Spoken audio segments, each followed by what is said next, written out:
Boa noite. Boa noite, Thalita. Tudo bem, Carlos? Bem, e você? Como é que você tá? Tudo jóia também, graças a Deus. Estamos aqui recebendo os nossos participantes, estão chegando aos poucos. Queria agradecer a todo Sim, mundo que veio participar com a gente de mais uma live desse assunto que é muito importante para mim, para você, para todos nós, não é, Carlos? sim, com certeza. E É eu, um momento novo para todo mundo, né? é assim, novo normal, esse termo que a gente usou no título da nossa live, e Sim, educação. As formas de lidar, né, com as novas plataformas de ensino agora um pouco que a distância, mais que a distância do que o normal. sim. E eu quero te agradecer, viu, Carlos, por aceitar o meu convite, o convite do nosso grupo para estar com a gente hoje. Você que é especialista no assunto e que vem participar com tanto carinho. Assim, eu criei um afeto muito grande por você desde o primeiro momento em que a gente teve contato, porque te achei uma pessoa excepcional, muito inteligente, e eu fico muito grata de você ter topado vir contribuir com a gente hoje. Imagina, eu que agradeço por tudo. Nossa, está sendo incrível. E compartilhar é a melhor coisa no momento, né? É É verdade. compartilhando conhecimento, compartilhando generosidade, esse espírito que a gente tem que ter nesse momento, principalmente de dificuldade que todos nós estamos passando.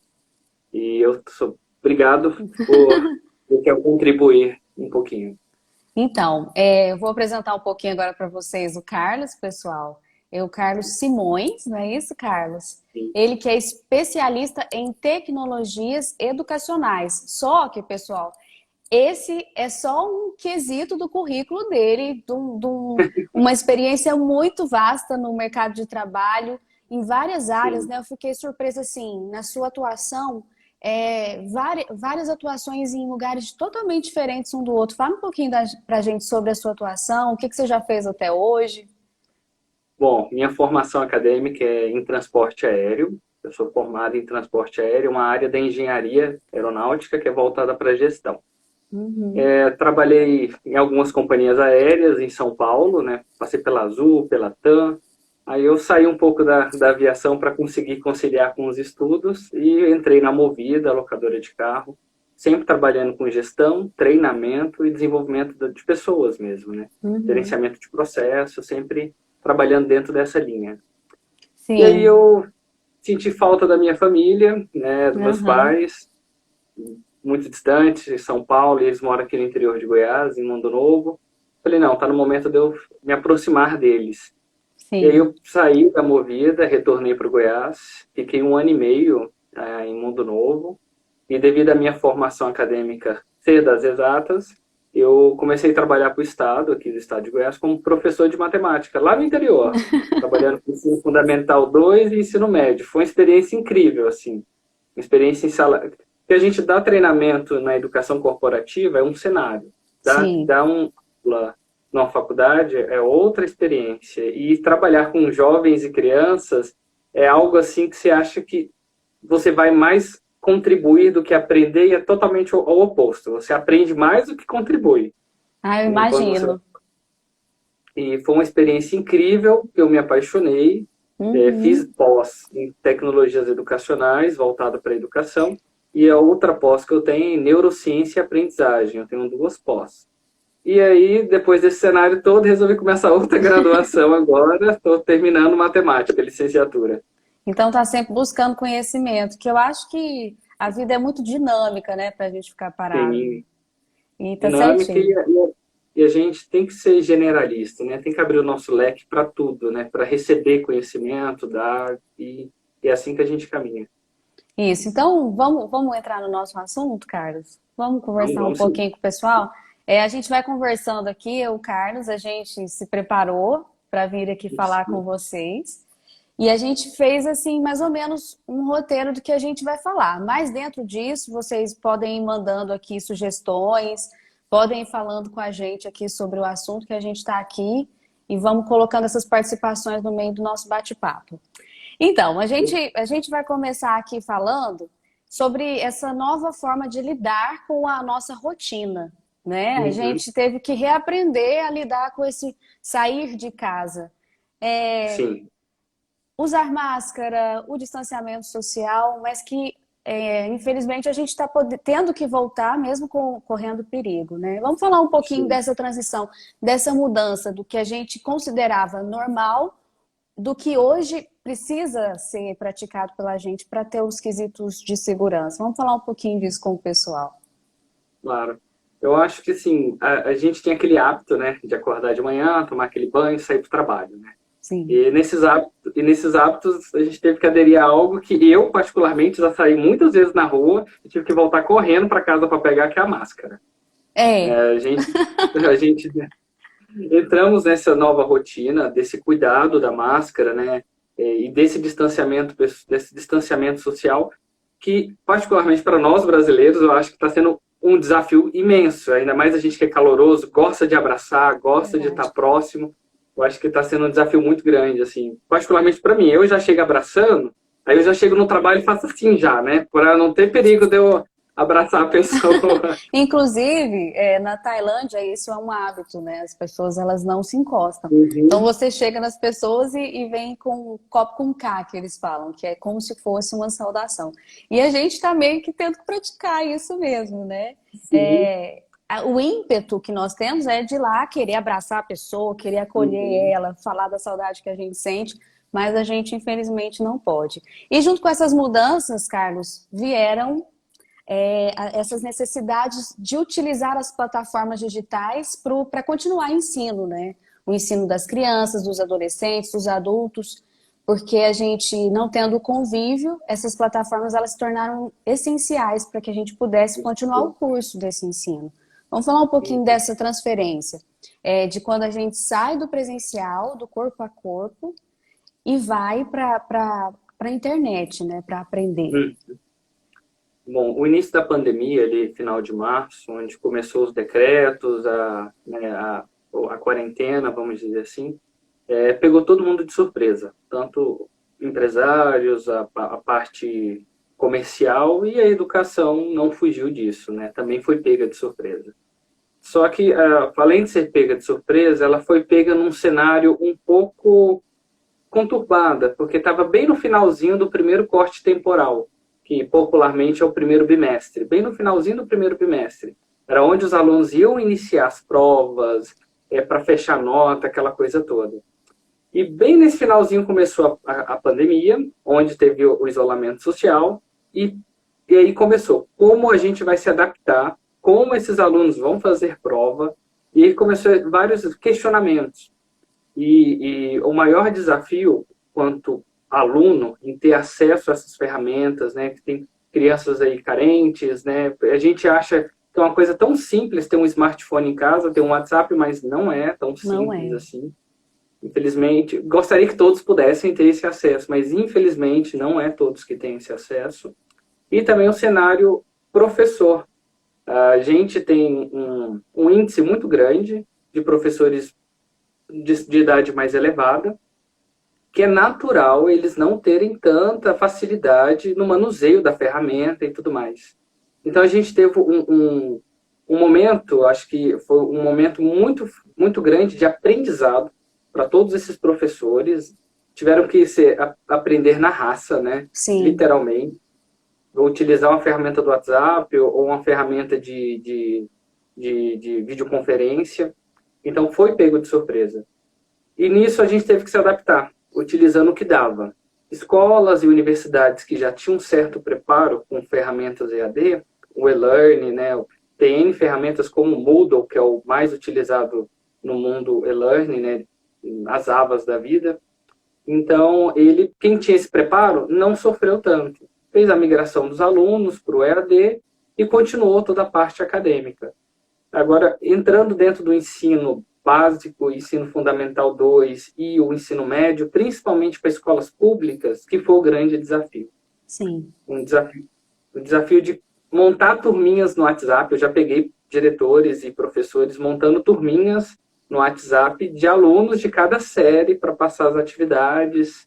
Eu tive um cenário que eu também peguei de alunos não terem acesso à ferramenta e coordenadores pedagógicos deixando atividades em mercadinhos do bairro e Uhum. avisando os pais que poderiam pegar nesses lugares, assim, que perdão, que o dono da mercearia fez questão de ajudar em deixar o material ali para o aluno ter mais fácil acesso.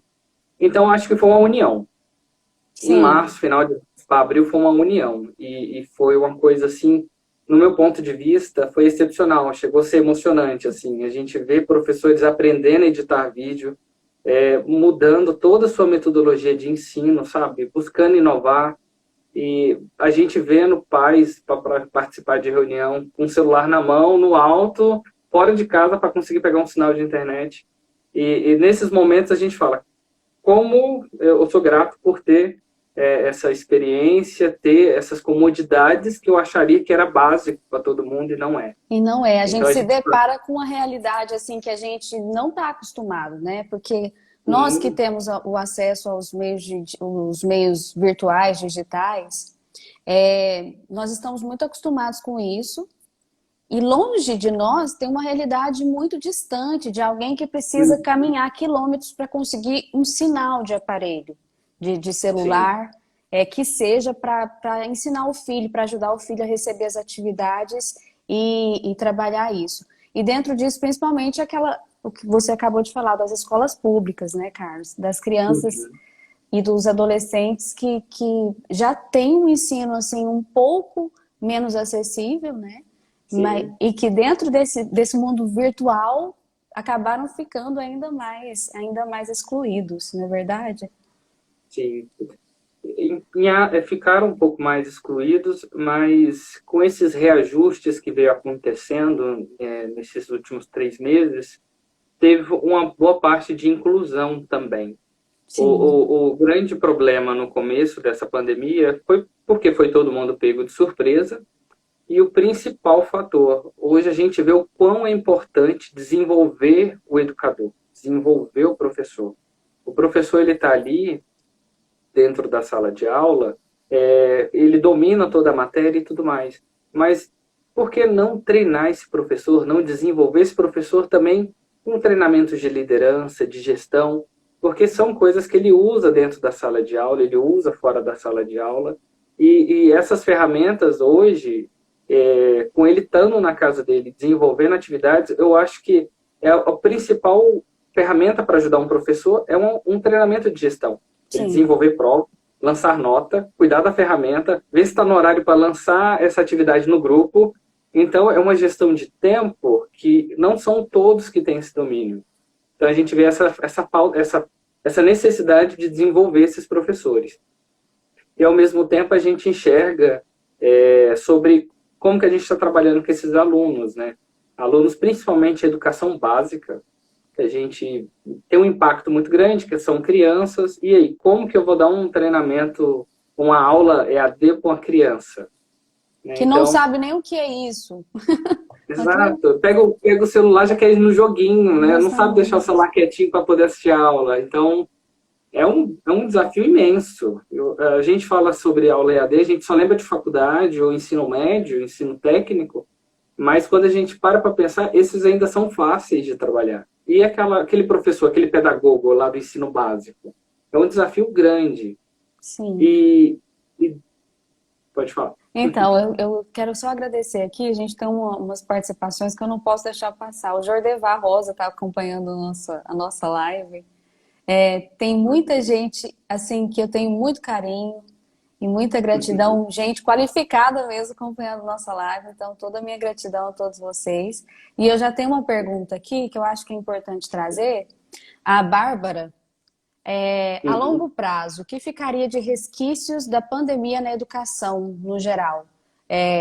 Você acha que isso seria definitivo ou a gente teria isso como um acréscimo positivo na nossa forma de receber e de educar? Na parte de aprendizagem, é claro que teve um déficit. Né? Uhum. É necessário ter reforços lá na frente, futuramente ter aulas de reforço, para compensar principalmente esse começo desse último semestre, o final desse último semestre, que foi algo muito pego de todo mundo de surpresa. Mas, pensando pelo lado positivo, agora os níveis de educação, desde o básico ao superior, por mais que a ferramenta EAD é algo que já existe há muito tempo, mas hoje eu mostro o quanto ela é necessária. Então, Uhum. hoje já virou uma ferramenta de apoio. Então, assim, a longo prazo, no meu ponto de vista, a tendência é firmar as ferramentas EAD. Não migrar as aulas 100% para o EAD. Isso não. Estou falando Uhum. pós-pandemia, na hora que a gente já estiver normal, tudo bem. Que a Então, vida assim, eu não voltar, vejo né? voltar. Eu não vejo que o EAD é algo permanente, mas sim como uma grande ferramenta de apoio, uma grande ferramenta analítica para a gente desenvolver os alunos. Então, assim, é algo que veio e ela vai ficar. Isso é um fato. E eu acredito que até acrescentar um pouco, né? Para a gente criar esse Sim, hábito de estudar também de casa, além do presencial. Mas assim, o EAD sim. realmente é aquilo que a gente falou, ele não é uma coisa nova, né? Uhum, EAD já aconteceu, eu estava pesquisando hoje mais cedo, ensino à distância já acontecia muitos anos atrás, no século XVIII, por uhum. correspondência. A gente é que foi pego mesmo nessa surpresa e tendo de aprender a lidar com essas plataformas. Hoje a gente tem aí o Google Meet, Zoom. Eu, pelo menos, nunca tinha feito uma conversa via Google Meet ou Zoom antes da pandemia. Não sei você.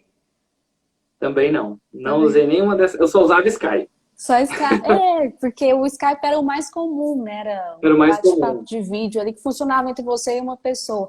Então, vamos falar um pouquinho dessas plataformas com o pessoal, porque elas vieram agregar de fato, né? Mas ainda existe aí a resistência, a dificuldade de lidar com essas novas ferramentas. Sim. As ferramentas hoje bem mais utilizadas são as de videoconferência, né, como o Google Meet e o Zoom. São as duas principais ferramentas que hoje estão no mercado e estão atuando muito bem.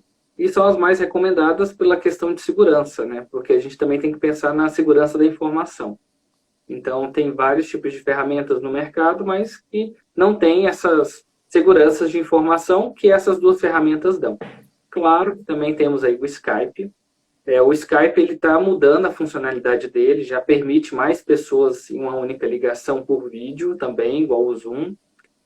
E uma ferramenta que é o que todo mundo tem e é a que está sendo mais usada no momento, não para grandes pessoas, para um grande público, mas para grupos de até 8 pessoas, é o WhatsApp. Sim, O WhatsApp hoje ele é o principal, está na palma da mão, literalmente, de todos. Se tem um grupo de sala ali, aquele grupo pode fazer chamada daquele grupo inteiro. Então, assim, é a ferramenta hoje de mais usabilidade, né? E essas ferramentas vão ficar, porque, igual vamos supor, a secretaria de escola. Hoje, o que dá para pedir uma informação no lugar de ligar, hoje a secretaria vai ter um WhatsApp para atender, né? sim. Então, é mais mandar um WhatsApp e tirar alguma dúvida por ali. E uma ferramenta que as pessoas ainda não estão usando tanto, mas ela tem um discernimento muito grande e ela tem essa vantagem de não ser pesada, principalmente para esses alunos que têm certa dificuldade, é o YouTube. Que tem Por ali um mais conteúdo livre o tempo todo, né? Que você acessa a qualquer hora. exatamente.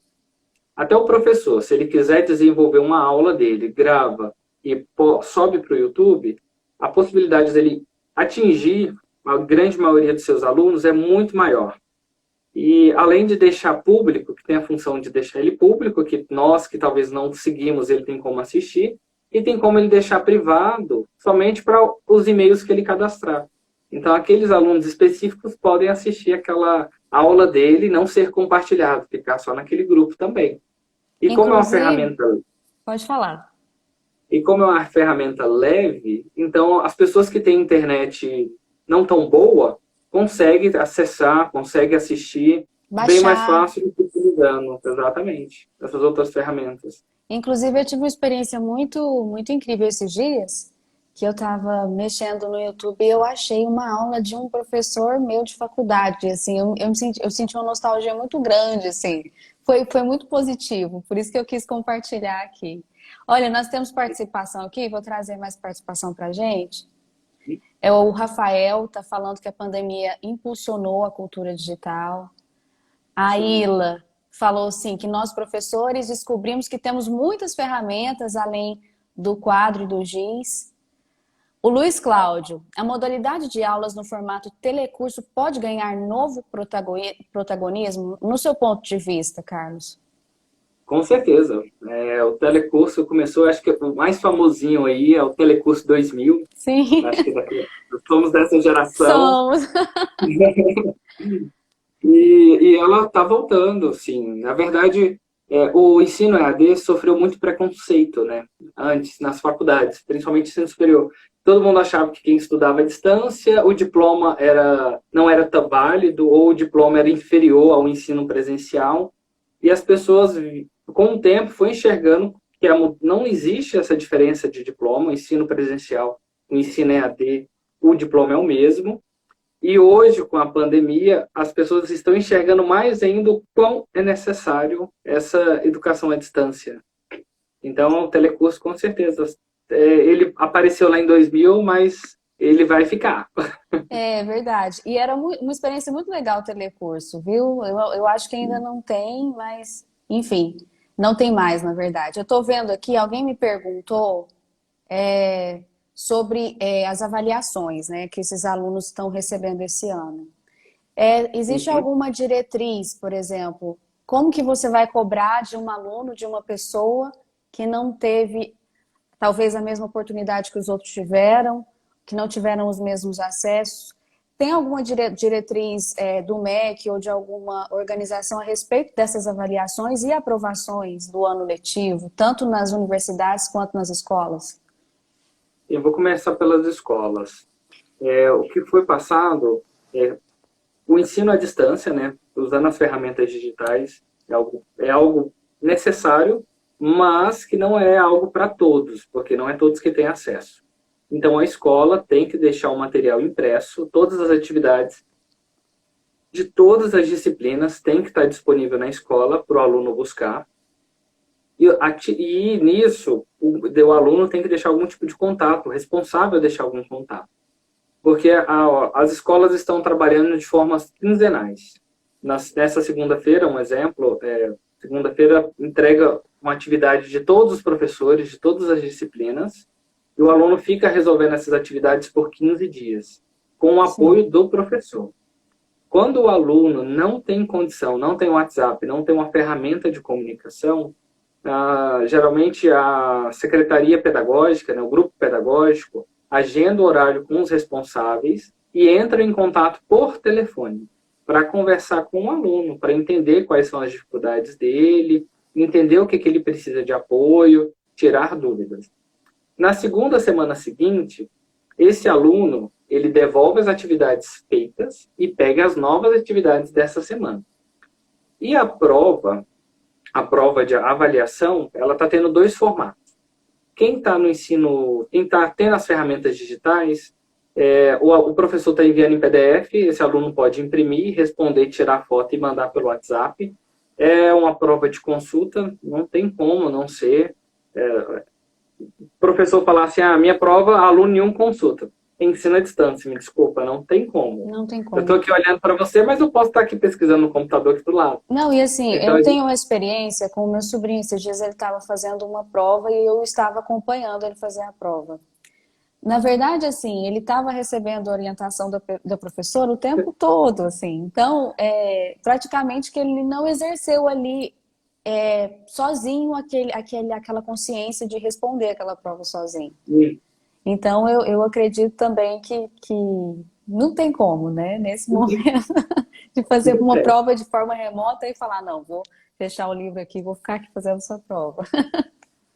alguns professores estão utilizando o Google Question, que é aquele Google, o Google Docs, que tem como eu gerar perguntas nele e ser uma prova objetiva. É o melhor. Muitos professores estão usando isso como prova objetiva. Manda o link, o aluno abre e vai respondendo esse formuláriozinho como se fosse uma prova. E o professor recebe.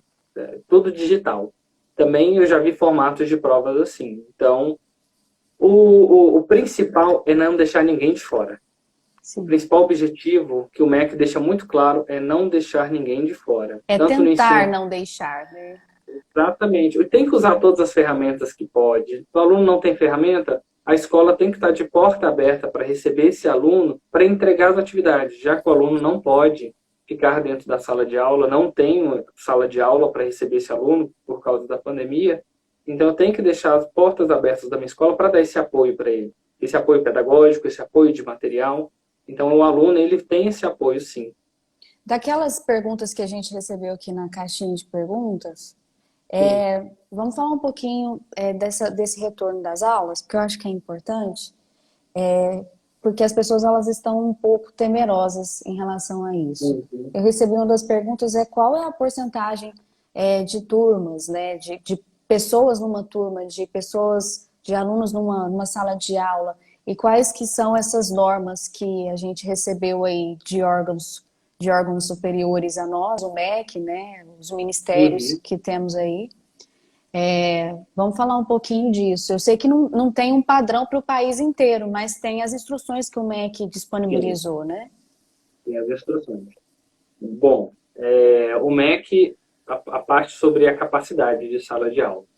A capacidade hoje, as escolas podem atender até 30%. Opa, vou lá cair. Tudo bem. As escolas podem atender até 30% da capacidade da sala de aula. Então, se a sala de aula aí cabe 100 pessoas, então naquela sala vai poder só ter 30 alunos.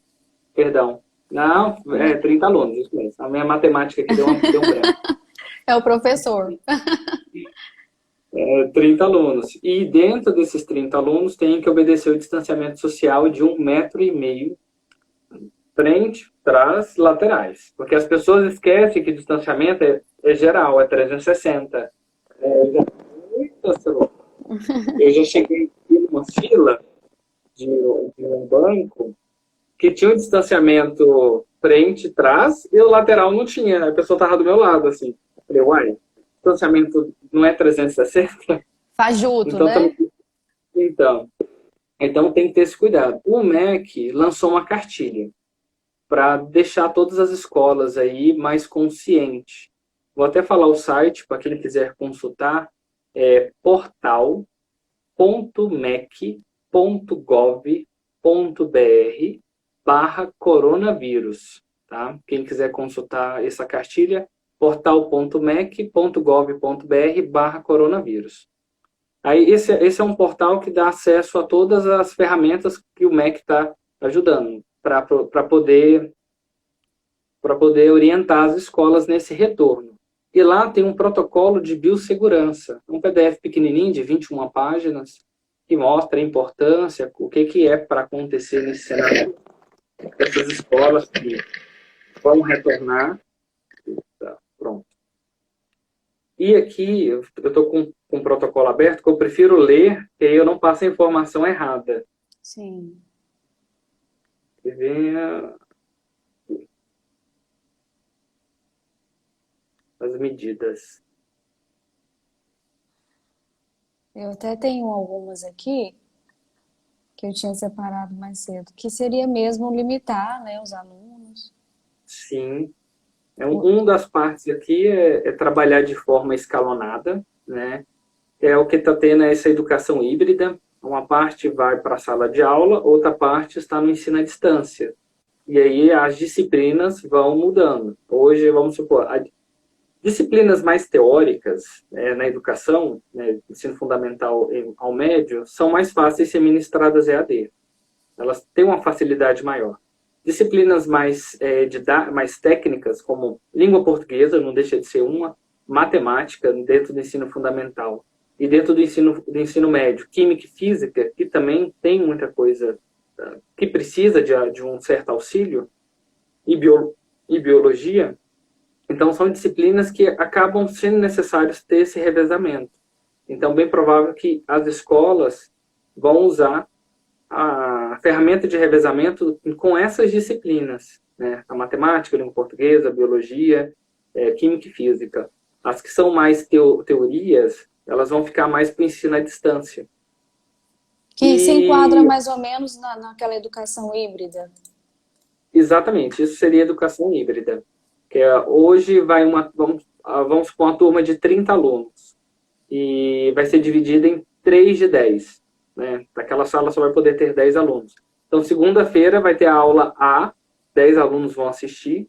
Na terça-feira, a aula A vai se repetir para mais 10 assistir. E na quarta-feira, essa aula A vai repetir de novo para mais 10 repetir.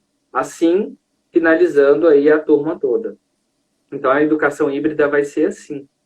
As escolas particulares, que já iniciaram as aulas nesse semestre, o primeiro estado que começou a ter aula presencial em escola particular foi o Amazonas. Foi um estado que foi devastado aí por esse vírus e está se levantando, né? Isso é bom de ver algo assim, uma coisa positiva. Então, está sendo o primeiro estado a começar as aulas aí presenciais dentro das escolas particulares. Mas o MEC deixa muito claro que pais que não têm segurança de levar seus filhos para a escola, esses alunos vão continuar EAD. A Sim. escola tem que dar a opção do aluno manter a educação à distância e não ser prejudicado por não estar indo presencialmente. Então, também tem Inclusive, isso. a gente tem várias participações aqui, ó. Eu vi a Joyce escrevendo assim: se as aulas presenciais voltarem, eu não sinto segurança em mandar minhas filhas. E isso eu recebi também na caixinha de perguntas, porque por mais que tenham todos esses pré-requisitos para voltar à aula presencial, mesmo seguindo Uhum. esses pré-requisitos na nossa rotina de ter de sair, de trabalhar, tem muita gente sendo contagiada pelo Sim, Covid, né? isso. Então, isso é uma negociação que precisa haver entre pais e alunos e com as Sim, escolas, né? O MEC deixou essa brecha para que se possa negociar isso. O Rafael sim. acabou de colocar aqui no portal do MEC as instruções aqui. Ah, colocou, ótimo. Então, o MEC, ele E dá essa opção, não é, dá essa opção. Carlos? Do mesmo jeito que é importante a gente avaliar o oposto. Tem pais que não têm a opção de deixar o filho em casa. Isso. Infelizmente, a gente também tem esse cenário. Pai e mãe que trabalha. E meu filho, eu vou deixar com quem? Vou deixar com o vizinho? Será que o vizinho vai cuidar direito? Eu vou deixar com alguém que talvez não vai ter tanto protocolo de segurança para cuidar do meu filho? Aí, às vezes, em todos os cenários, para esse familiar, para esses pais ou responsáveis, é melhor levar o filho para a escola. Pode ser a forma mais segura do ambiente que o filho for estar. Pode ser a escola. Sim. Agora, o que eu não consegui entender ainda, Thalita, são sobre os CEPIs, que é o Uhum. Centro Educacional de Período Integral. Sim. Por enquanto, não saiu nada como que vai funcionar o CEPI. Porque, assim, um aluno ir ficar um período é uma coisa. Agora, aquele aluno que vai cedo e sai à tarde é outro cenário, sendo que o MEC não permite ter intervalo. Não pode ter recreio. Não pode ter recreio. Se for sair da sala, tem um quantitativo, pode sair um aluno por vez, não é por sala. Se a minha sala libera um aluno e o outro quer ir no banheiro da outra sala, ele só vai poder ir depois que o da minha sala voltar. Então tem todo esse protocolo de Até para segurança. entrar, chegada e saída da escola, existe o revezamento, né? Para que não haja aquele Existe. tumulto de crianças saindo, de pessoas saindo ao mesmo tempo da escola. Eu estava lendo aqui e vi que tem isso também. Uma coisa também é sobre os ambientes, né? Todas as janelas e portas sempre abertas para a circulação do ar, não é para ficar em ambiente fechado. O aluno tem que ter sua garrafinha de água, porque o bebedor, aquele de espremer ou colocar a boca para tomar, vai ficar desativado. E o bebedor que eu encho a garrafinha, ele vai manter ativado. Só que embaixo dele é necessário colocar pano, aqueles pano umedecido que é fácil de trocar, para higienização. Então não é para deixar ele aberto ali, é para colocar tipo um papel umedecido, papel toalha, aqueles que é mais grossinho, parece TNT, para sugar um pouco a água e ele ser sempre retirado e passado álcool. No entanto, em uma das recomendações, pede para algum colaborador ou servidor estar sempre na região do pátio para se um aluno usar o bebedouro para encher a garrafinha, após o uso ser higienizado. Não permite outro aluno utilizar o bebedouro para encher a garrafinha sem higienizar. Eu estou Então, aqui também. lendo o comentário da Leidinha, que me trouxe até Hum, uma experiência que você trocou comigo hoje à tarde, pelo nosso contato telefônico. A Leidinha disse assim: na maioria dos casos, simplesmente se jogou conteúdo de sala num portal. Isso tornou o uhum, processo oneroso para o aluno e para os pais. Ok, a gente acabou de falar assim daquela dificuldade que se tem do Uhum. professor que não tinha expertise com essas plataformas digitais, dos alunos que têm o acesso, mas você me colocou uma experiência muito legal hoje sobre a letrinha A. Você me lembra daquela história que você contou? Que a escola tinha todo um dinamismo para envolver a criança naquele Aham, aprendizado. Então, sim. fala um pouquinho disso para o pessoal, até porque eu achei muito interessante porque criança realmente é difícil prender a atenção da criança num vídeo ou numa coisa que ela tem que fazer que não é a hora daquilo, né, geralmente. Eu trocando figurinhas com uma grande amiga minha, que é professora, pedagoga lá da cidade de Mundo Novo, né? Quando começou a pandemia, eu questionei ela. Falei, nossa, Patrícia, vou mandar um beijo para ela se ela estiver assistindo a gente. Eu falei para Patrícia, você é pedagoga, você trabalha aí com o segundo ano, como que está sendo com essas crianças, né? É uma alfabetização, meu Deus. Aí ela nunca, se eu fosse pedagogo, talvez eu poderia pensar nisso, mas nunca me veio uma metodologia assim de trabalho. Ela falou assim, Carlos, eu gravo os vídeos com conteúdo explicando o alfabeto. Aí vamos supor que eu estou falando da letrinha A. Ela falou assim, a letrinha A. Então na letrinha A eu vou falar o som dela, as palavras similares que começam com a letrinha A. Eu pedi a meus alunos para dentro da casa dele buscar algum objeto que tinha a letra A e fotografar e me mandar. Nossa, eu achei isso genial, porque para criança isso é incrível. Ele ficar É, andando ali, ai, achei um ventilador. Ah, não, ventilador não é com A. E não vai é. andando. Ah, achei o armário. Aí tirava a foto do lado do armário. Aham. Então, esse dinamismo foi fantástico. Assim, eu não teria capacidade, talvez, de pensar assim. E mostra o quanto os professores estão se reinventando, né? Aí Sim. para poder passar Prender a essa. atenção desse aluno, ensinar, fazer ele sentir vontade de aprender, né, de alguma forma. Exatamente. Porque não dá. Aluno de ensino básico, educação básica, não vou dar um celular na mão dele. Ele vai jogar joguinho, mas não vai prestar atenção na aula. Então, utilizar essas ferramentas e essas metodologias, assim, né? Referências de desenho animado.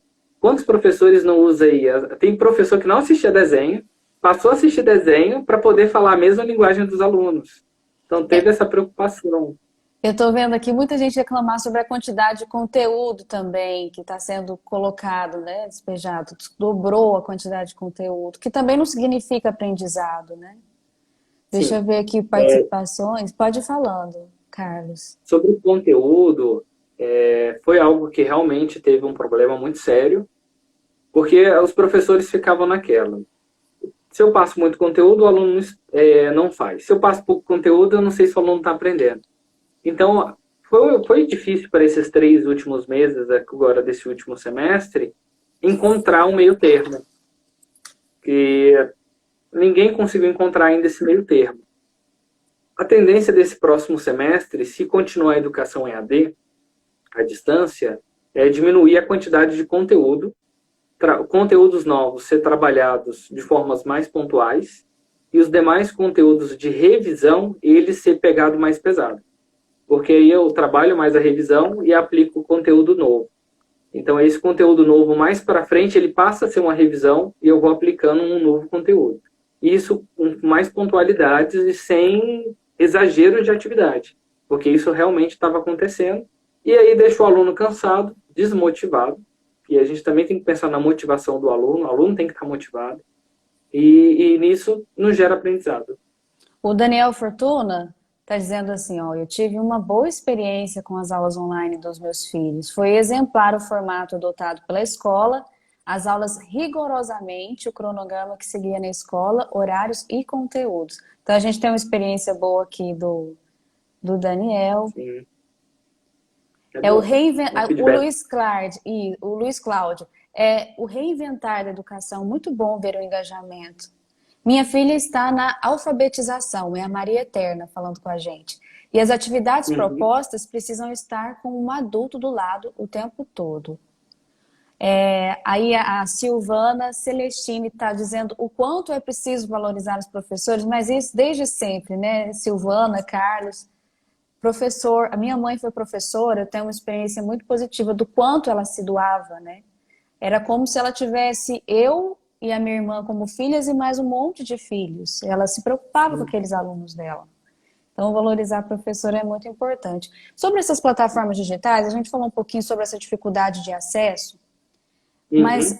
às vezes a gente imagina que nós estamos muito aquém de outros países, e não é assim, né? A gente tem países muito evoluídos nesse quesito e não tão evoluídos. Vamos falar um pouquinho Sim. sobre isso também, sobre o nosso patamar digital em relação a outros países nesse momento. É tudo muita questão cultural, né? Boa parte, vamos para países mais evoluídos aí dentro da educação, né? Eu acho que um país que a gente tem sempre referência em educação é o Japão, né? Sempre quando fala num bom índice de educação, a gente sempre lembra do Japão. E o Japão é um país que sempre É, aplica na educação. Só que a diferença deles para a nossa é que eles aplicam a educação desde o início de uma forma de inclusão tecnológica. Então, a criança, ela tem um tablet na sala de aula. E então, essa diferença de inclusão tecnológica desde o início ensina o aluno a mexer na ferramenta, e faz o aluno ter essa imersão também, além do presencial, com a ferramenta digital. E, além disso, ensina outra coisa que é muito complicado da gente ensinar depois de um certo tempo, que é ter disciplina. Então, quando se começa lá de trás, da educação básica, mostrando a importância, o porquê da disciplina, ter esses cuidados de horário, mostra o quanto o aluno ele evolui. Então, assim, não é, hoje as ferramentas digitais elas estão para todo mundo, literalmente para o mundo inteiro. Só que depende da disciplina de cada país e, claro, também do seu nível de per capita, né? Para investir sim. na educação e tudo mais. Então, assim, hoje as ferramentas estão abertas para todo mundo, mas esse nível de disciplina é necessário. Eu vou dar um exemplo meu em sala de aula. Na escola que eu ministrava aula, lá tinha um contexto que aluno era proibido utilizar celular dentro da sala de aula. Eu acho isso bom, mas nas minhas aulas eu permiti usar. Por Sim. quê? Eu gostava dos meus alunos, eu queria que meus alunos entendessem. Então eu falava para eles, ó, a aula de amanhã eu vou permitir usar o celular. Então quem quiser trazer o celular pode trazer e a gente vai baixar um aplicativo. Quem puder baixar, eu já passava o aplicativo antes, com um aplicativo de brincadeiras de matemática para fazer uma aula mais diferente.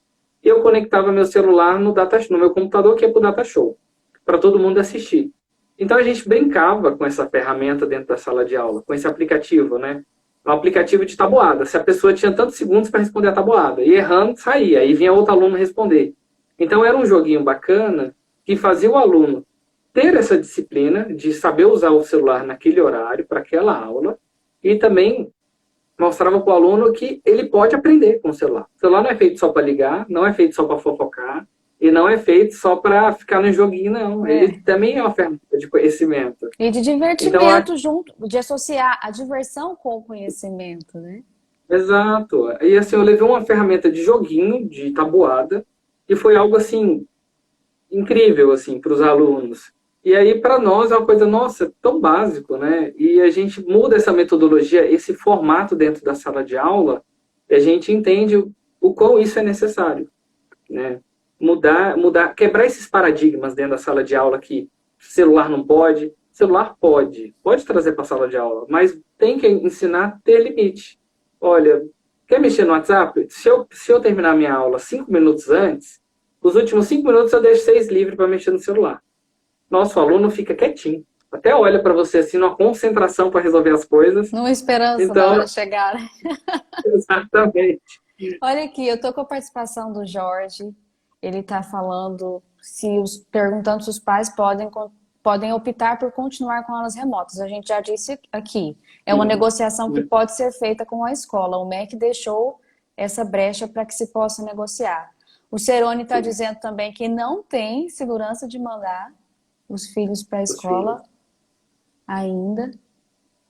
O Ele tá com Construca, reformas, alguma coisa assim. O ideal seria um computador e uma impressora com scanner para cada família colocar os filhos e estudar à distância, sem forçar a visão com o celular. Parabéns pela Uhum. live, Thalita e Carlos. Nós Obrigado. temos aqui várias participações, só que a gente tem 15 minutos, Carlos, para a gente concluir. Eu acho que a gente poderia finalizar um pouquinho com esses pré-requisitos do MEC, para a gente deixar o pessoal informado Sim. sobre isso. Quem tiver perguntas, as últimas perguntas, vão mandando aqui, porque a gente tem mais 15 minutos para concluir a nossa live. Então já estamos aqui no nosso tempo. Falando sobre essa cartilha que o MEC mandou, Thalita, algumas escolas que não aderir ao ensino presencial e for manter 100% o ensino EAD, saiu uma coisa que não tinha. Escolas que têm laboratórios de informática poderão ser utilizados para alunos. Então, os alunos aí que precisarem acessar para poder fazer algum tipo de atividade, as escolas podem deixar disponível o laboratório. Claro, seguindo todos os requisitos do uso de máscara, álcool gel, distanciamento social e por agendamento. Isso depende de cada escola, não é algo geral. Porque por mais que talvez a escola tenha um laboratório, mas talvez não tenha como ser utilizado ou por algum problema técnico, enfim. Mas o MEC já deixou essa ferramenta também aberta ao público, né? Não tem Sim. uma aula EAD, então não tem uma aula presencial, mas o grupo pedagógico ele tem que cumprir uma certa carga horária dentro da sala de aula, dentro da escola, perdão. Então, dentro desse horário, o laboratório pode ficar disponível para os alunos, mas isso conforme agendamento e respeitando todas essas regras aí. Isso. Vamos falar aqui um pouquinho também sobre essa negociação. Para título de informação, a gente tem aqui no país inteiro alguns lugares que essas aulas presenciais estão sendo autorizadas à volta agora em Uhum. agosto e outras em Sim, setembro. Aqui em Goiás, setembro. E ainda dá sim, tempo de haver essa negociação de pais com sim. alunos. É um momento realmente de ir lá procurar essa negociação, né? As aulas presenciais, elas não vão voltar 100% presencial, porque eu não tenho capacidade. Porque, assim, se uma sala cabe 40 alunos, eu tenho que deixar só 30% de alunos daquela sala e o restante dos alunos. Então, assim, a gente tem na rede pública, né, vamos falar assim, uma superlotação, que é natural. A gente tem muitos alunos. Então, assim, a gente não tem estrutura para poder ter esse distanciamento social. Então, o que está acontecendo e o que vai acontecer é o cenário da educação híbrida, que é presencial e à distância. No entanto, alunos que têm alguma necessidade especial, que tem até um professor de apoio, às vezes, esses alunos, pela recomendação do MEC, não é nem para voltar para o ensino presencial. É para eles continuarem no ensino à distância por uma questão de segurança, porque, em primeiro lugar, vem a preservação da vida, né? Então, Justamente. a gente também tem que pensar É nisso. o que eu sempre falo, não adianta a gente ter uma boa educação e a gente ter uma boa economia se a gente vai ter pessoas morrendo, perdendo suas vidas, não vai ter quem usufruir disso. A Maria Exatamente. Dantas me trouxe aqui uma questão interessante sobre o Enem. Como ficam os alunos do ensino médio que estão no terceiro ano e têm que fazer o Enem, sendo que a carga horária desses alunos não será concluída? Eu tenho essa resposta. Olha que legal. Eu achei muito interessante, por isso que eu quis trazer. Na verdade, pela LDB 939496, a carga horária é de 800 horas para o ensino fundamental e médio. Mas tem que ser no mínimo 200 dias letivos, 200 dias efetivos. 200 dias efetivos utilizando a carga horária dá mais que 800 horas. O que aconteceu? Lá no início da pandemia, o MEC retirou os dias efetivos, com a obrigatoriedade mínima de 200 dias, e deixou como obrigatoriedade mínima somente as 800 horas. Então, se a gente mantém a aula EAD das 7h30 às 11h30, ou quem é de ensino integral, das 7h30 às 17h30, está dentro da carga horária. Esse aluno vai ter a mesma carga horária que se tivesse no ensino presencial. A única coisa que não vai acontecer, ou algumas escolas não vão conseguir, é ter esses 200 dias efetivos. Mas o MEC suspendeu. Porque dentro da LDB deixa muito claro que essas 800 horas, ela já é mínima. Então, o aluno cumprindo isso, já tá cumprindo com as diretrizes, como é que pede. E como teve esse adiamento do Enem, né, passou para o ano que vem, que é para janeiro, se salvo engano, então o que está acontecendo é final do ano, assim que termina, muitos professores vão tentar correr com a matéria, não é correr no sentido de não ensinar, mas como agora a gente só precisa cumprir a carga horária, deixarem os últimos meses, o último mês principalmente de dezembro, como aulão para ajudar esses alunos do terceiro ano, para ajudar a fazer a prova do Enem. Então, muitas escolas estão usando essa metodologia para sobrar esse tempinho em dezembro, para ser um aulão bem mais específico para esses alunos aí. A gente E acaba no... entendendo um pouquinho dessa ansiedade, porque está muito inseguro tudo, né? E o Enem é Sim, um momento crucial para esses alunos do terceiro ano. a gente estuda a vida inteira para esperar nisso. Para esse O Enem, momento. Olha aqui, ó, fato. participação da Rafinha. O colégio da minha irmã não está passando atividades. No caso, o ano será repetido ou ela perdeu o ano? E é mais ou menos a dúvida do Anderson. Queria saber se com essa pandemia vai prejudicar os alunos para o fim do ano. Eu acho que as pessoas elas estão querendo saber se esse ensino à distância, ou às vezes até a forma como as escolas resolveram adotar esses métodos de ensino, vão atrapalhar o aprendizado mesmo. Acho que é essa a dúvida, pelo que eu entendi aqui. O aprendizado não deixa de ficar prejudicado, porque vai ficar prejudicado porque a gente não tem o hábito de estudar em casa, né? Começa por aí. Até a gente que trabalha, fazer home office já é algo difícil para nós, né?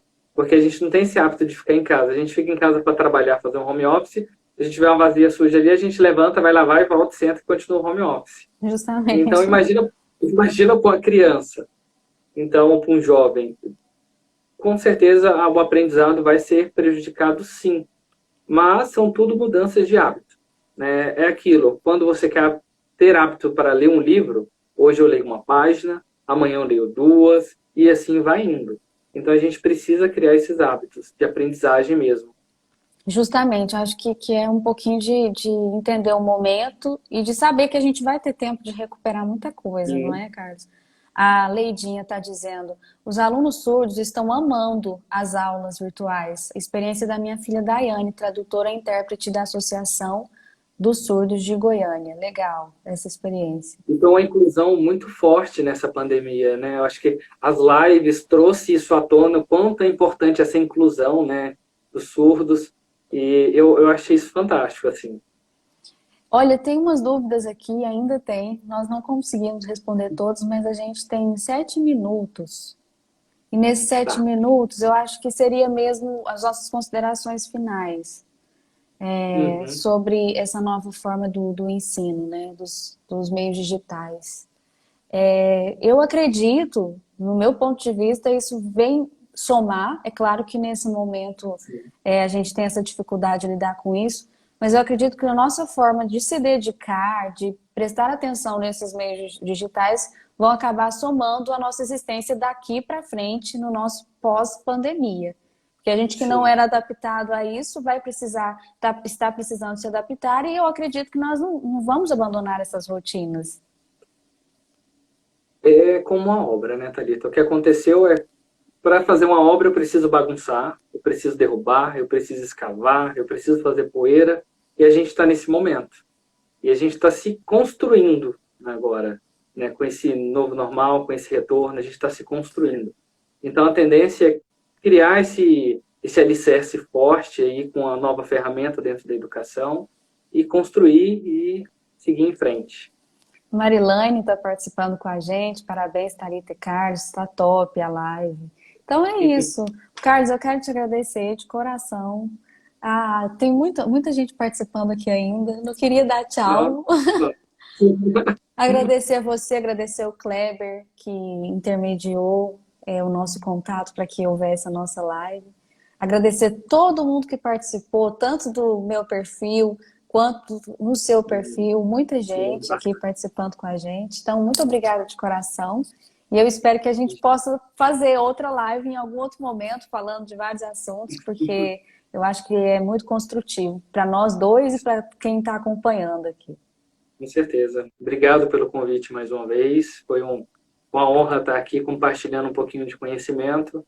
Obrigado a todo mundo que participou da nossa live, que interagiu, que mandou suas perguntas. É isso que enriquece as lives, são essas participações. Então, obrigado. Então, obrigada, Carlos. Um beijo para você, um beijo para todo mundo que está aí e até a próxima. Tchau, tchau. Beijão, gente. Tchau, tchau.